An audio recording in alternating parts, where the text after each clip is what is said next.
Shalom, meus amigos, um bom dia a todos vocês, nessa linda, lindíssima manhã, na cidade santa de Jerusalém.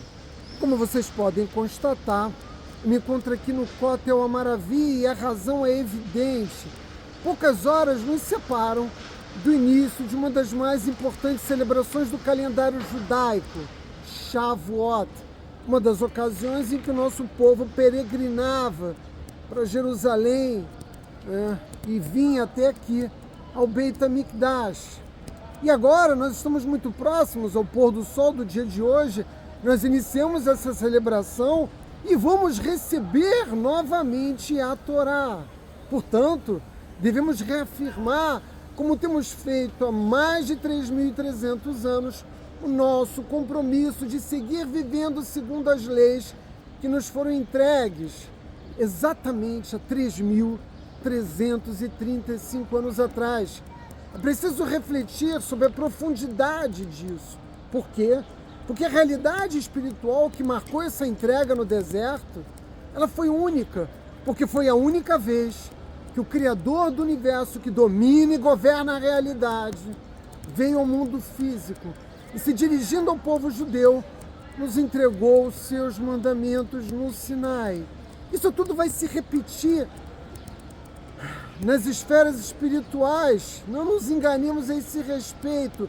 E nós podemos nos beneficiar enormemente se compreendermos o significado do que está por vir em poucas horas. Devemos ser capazes, estarmos prontos para dizer mais uma vez: Nascer Venishma, faremos e entenderemos. Mas é óbvio que quando nós pensamos na entrega da Torá, 3.335 anos, nós não podemos deixar de considerar que nós vivemos num mundo muito distinto daquele no qual o povo judeu, peregrinando pelo deserto, teve esse contato direto com o Criador. E se nós dermos uma boa olhada nesse mundo que nós vivemos no século XXI, que ele nos revela que a categoria dos que não se identificam com nenhuma forma de manifestação de fé ou mesmo religião cresce esmagadoramente no interior das sociedades.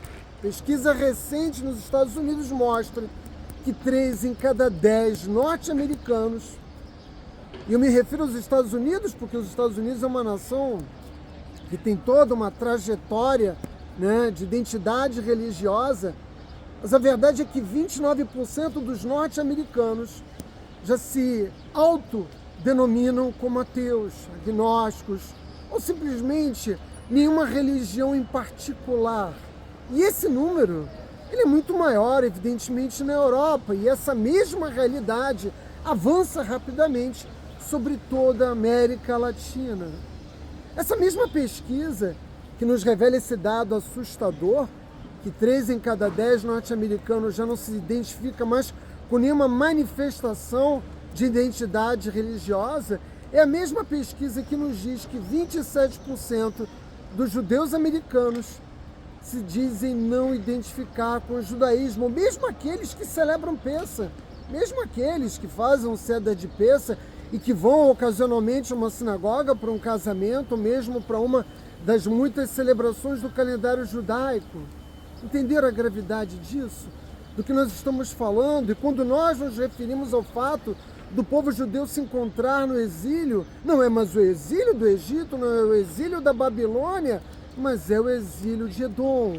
É uma tragédia que milhões de judeus tratem o judaísmo como um conjunto curioso de tradições, mas não propriamente dito uma fé que deva ser levada a sério. Quando eu penso sobre isso evidentemente me causa uma tristeza, porque eu penso em todas as gerações que morreram e se sacrificaram tanto para que a Torá fosse preservada, para que as leis do povo judeu fossem mantidas, e nós chegamos a isso. Em pleno século XXI, nós chegamos a isso, o qual 1/3, e eu me refiro aos Estados Unidos, porque existe uma população de 6 milhões de judeus nos Estados Unidos, no mínimo 6 milhões de judeus. a maior parte desses judeus assimilados nunca ouviram falar de Shavuot. Eles podem ter ouvido falar, né, de Yom Kippur, de Rosh Hashanah, de Pessah, mas a grande maioria desses judeus assimilados nunca teve no seu radar pessoal a celebração dessa data. E a tragédia está no fato, por exemplo, eu vou dar apenas um exemplo, de que todo judeu que se encontra doente pode obter cura nesse dia. Algo que muitas pessoas não sabem é que Hashem enviou ao povo judeu quando nós saímos no êxodo do Egito, quando nós saímos em direção do deserto, e 50 dias nos separam do momento em que nós obtivemos a nossa liberdade até o momento da entrega da Torá. Hashem enviou legiões de anjos para acompanharem o nosso povo e curar todos aqueles que estivessem doentes. Era uma pré-condição a recuperação da saúde de cada judeu para que nós pudéssemos chegar no Monte Sinai, né, perfeitos, para que nós pudéssemos receber a Torá da forma mais saudável possível. E essa cura, ela está disponível novamente nesse momento em que, nos níveis espirituais, a Torá novamente será entregue ao povo judeu. Portanto, eu devo reconhecer, com certa perplexidade, com certo constrangimento e até mesmo tristeza, o fato de tantos judeus ignorarem a celebração dessa data. Mas a verdade, meus amigos, e é por isso que eu devo reconhecer com certo constrangimento, é que eu estive na maior parte da minha vida do outro lado dessa fronteira. Não como agnóstico, não como ateu, mas como um judeu assimilado, que também não entendia o significado da celebração de Shavuot. Também não entrava no meu radar esse feriado, né, que marca a entrega da Torá 50 dias depois do Êxodo. Não significava nada para mim. E a maioria dos judeus assimilados, como era o meu caso, até os 40 anos de idade, vê as leis, as regras do judaísmo como irrelevantes, como antiquadas, inadequadas para a vida em pleno século XXI. E eu mesmo levei muito tempo para entender que a base do judaísmo, ao contrário do que muitas pessoas possam pensar, é a busca da verdade. E essa verdade, ela é construída sobre uma preponderância de evidências, de argumentos racionais. O judaísmo rejeita completamente, né, a estupidez dos que constroem a sua fé de forma cega. Mas muitos judeus, como era o meu caso, ignoravam completamente todas as questões relacionadas a Deus. E o faziam por ignorância, por apatia, por conveniência ou qualquer outra das razões que nós poderíamos elencar aqui. De modo que eu devo dizer que uma mudança significativa só começa a ocorrer numa pessoa quando nasce nela um desejo ardente por significado. Significado do que? Átila, da sua existência. Mas para isso é preciso que ela entenda que nada mais na sua vida parece fazer sentido enquanto ela não trouxer Deus para a vida dela. Quantas pessoas, inclusive judeus e até da minha família, eu já fiz um esforço sincero para trazerem Teshuvá e não consegui. Sabe por que eu não consegui? Porque esse desejo ardente não nasceu nelas, não foi o momento delas. E eu me lembro que antes do início do meu processo de Teshuvá, o mesmo se estabelecia. Toda vez que um judeu religioso ou alguém da minha família que vivia aqui em Israel procurava uma aproximação, eu rejeitava. Ninguém dá um salto de fé, e isso é possível para qualquer ser humano, judeu ou não, sem primeiro ter esse desejo ardente no coração. Em grande medida é o próprio Criador que nos oferece essa autorização divina para que nós possamos começar a refletir, ou dito de uma outra forma, fazer uma pergunta fundamental: Que diferença Deus pode fazer na minha vida? Fazer as perguntas certas representa um ponto de partida para uma mudança radical nas nossas vidas. Por que, Átila? Porque isso nos faz sair dessa posição de indiferença, desse estado de apatia.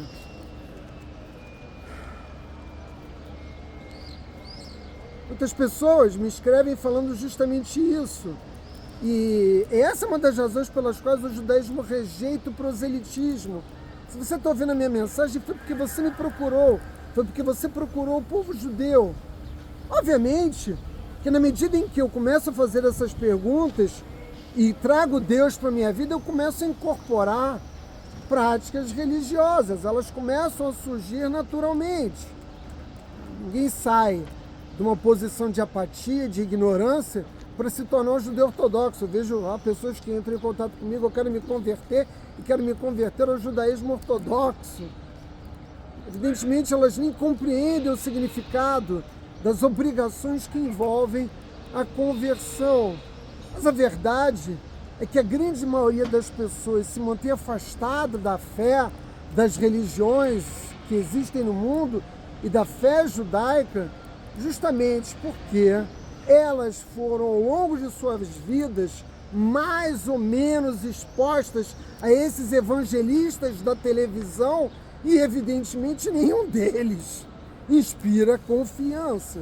Qualquer pessoa que tem um pouco de discernimento percebe que, na grande maioria dos casos, se trata de um negócio que não tem qualquer conexão verdadeira com o Criador do Universo e com as suas leis divinas. Então é muito difícil uma pessoa, eu me refiro, por exemplo, ao caso do Brasil, é muito difícil uma pessoa que foi bombardeada ao longo de sua vida, né, por esses falsos profetas, por esses religiosos que só se interessam de fato por amealhar fortunas. É muito difícil fazer com que uma pessoa que esteve sendo influenciada ao longo de sua vida por esse tipo de cultura religiosa, que ela esteja disposta, evidentemente, a receber a Torá. E para um judeu não é muito diferente nesse aspecto, porque os judeus que vivem na diáspora também são vítimas dessa mesma massificação religiosa, que, como eu disse, não inspira, não causa em nós grande confiança, muito pelo contrário, elas nos afastam de qualquer perspectiva de encontro verdadeiro com o Criador. Esse é um ponto fundamental que precisa ficar claro.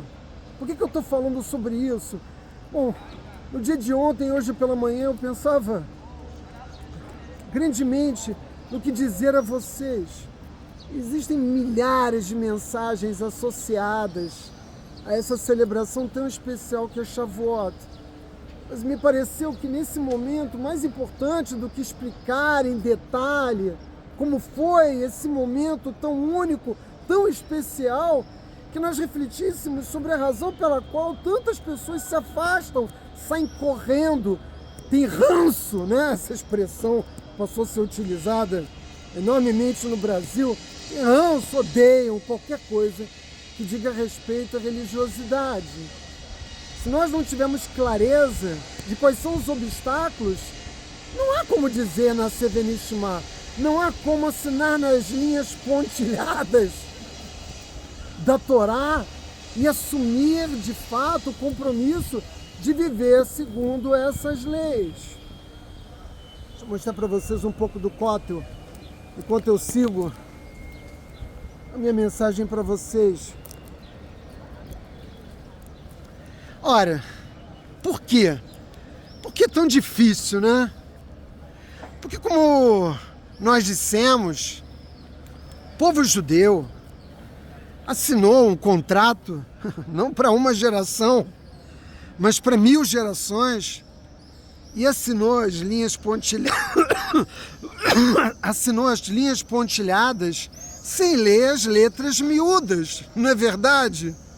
Se nós comparássemos isso a um contrato, né, sobretudo uma forma como ele foi apresentada para outras nações, porque o Talmud nos relata que a Torá não foi oferecida primeiro ao povo judeu, mas a outras sociedades humanas que haviam na época, né, em que o nosso patriarca Abraão Avino caminhou pelo mundo, e depois, quando o nosso terceiro patriarca Jacó Avino desceu para o Egito e formou a sua família, e nós descendemos das 12 tribos de Israel, o Talmud nos revela que o Criador perguntou a cada nação se eles aceitavam, né, receber a Torá. E qual foi a resposta que cada uma dessas nações deu?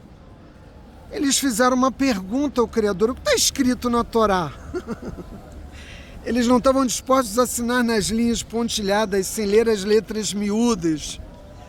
E o Criador disse a cada nação exatamente aquele mandamento que ele sabia que aquela nação não estava disposta, né, a se comprometer, né, como a proibição do roubo, a proibição do assassinato, a proibição do adultério. Mas evidentemente cada um de nós nesse momento poderia se perguntar: mas espera aí, parece razoável que antes de você assinar um contrato, né, que você leia, né, todas as cláusulas desse contrato. Então, nós poderíamos dizer que o povo judeu foi de certa forma impetuoso, ou até teve uma atitude temerária ao dizer, nascer, venishma, e assumir o compromisso com a Torá mesmo antes de saber todas as obrigações que nós teríamos que cumprir. Ora, quando Hashem, né, respondeu a cada nação justamente com aquele mandamento que eles certamente relutariam a aceitar, Hashem sabia que cada uma dessas nações rejeitaria. Mas nós não rejeitamos. Por quê? Porque nós fomos libertos do Egito. E nós sabíamos que Hashem era de fato o Criador. Ou seja, a Kadosh Baruch Hu não precisa de selo de aprovação. Ele é a fonte de toda a existência, ele determina a realidade, ele é o Criador. Muitas pessoas que buscam o judaísmo pensam que a Torá é um livro de autoajuda. Teve pessoas que me escreveram mensagem dizendo: olha, sua mensagem me ajudou muito. Eu me senti envergonhadamente como um coach. Eu tenho horror dessa expressão, horror do que é feito nas redes sociais sobre essa consígnia de coach. Torá não é um livro de autoajuda, embora ela traga no seu interior conselhos, orientações valiosas sobre como viver as nossas vidas. Me perdoem, eu estou um pouco gripado. A Torá é o projeto da criação, um mapa transcendente que revela o propósito de todo o universo. Não é um manual de autoajuda, muito menos as leis que vão e as regras que vão permitir que você se torne uma pessoa muito rica. Os mandamentos, meus amigos, ou seja, as mitzvot, elas nos permitem conectar harmoniosamente com o seu autor, com Hashem. É disso que se trata. O Criador nos ofereceu uma carta de amor que nós tivemos que ter, de algum modo, alguma impulsividade, se nós queríamos realmente nos conectar com o Criador. E quando nos foi revelado no Monte Sinai que a Torá vinha de Hashem, nosso povo, já estava preparado para se comprometer. Nosso foco, naquele momento, nos preparamos durante 50 dias no deserto, o nosso foco não era aquilo que seria mais confortável para nós. Nós estávamos no meio do deserto, longe de qualquer forma de civilização, sem nenhum conforto, mesmo, né, para o mundo daquela época. Portanto, o nosso foco era a verdade. Como as outras nações, né, não podiam aceitar a Torá porque ela não se encaixava no seu estilo de vida, o nosso povo, ao contrário dessas outras nações, e é por isso que a Torá não é aceita até os dias de hoje pelas nações do mundo, e é por isso que se disputa tanto esse muro de pedras que vocês estão vendo diante de vocês. Saibam que mesmo aqueles que vêm aqui e não entendem o significado, né, da nossa devoção ao Criador nesse lugar tão santo. Eles querem, porque todos os impérios desejaram ter o controle sobre esse muro de pedras. Embora eles não desejem viver segundo a verdade, ou seja, o seu foco não seja a verdade, eles conhecem a verdade.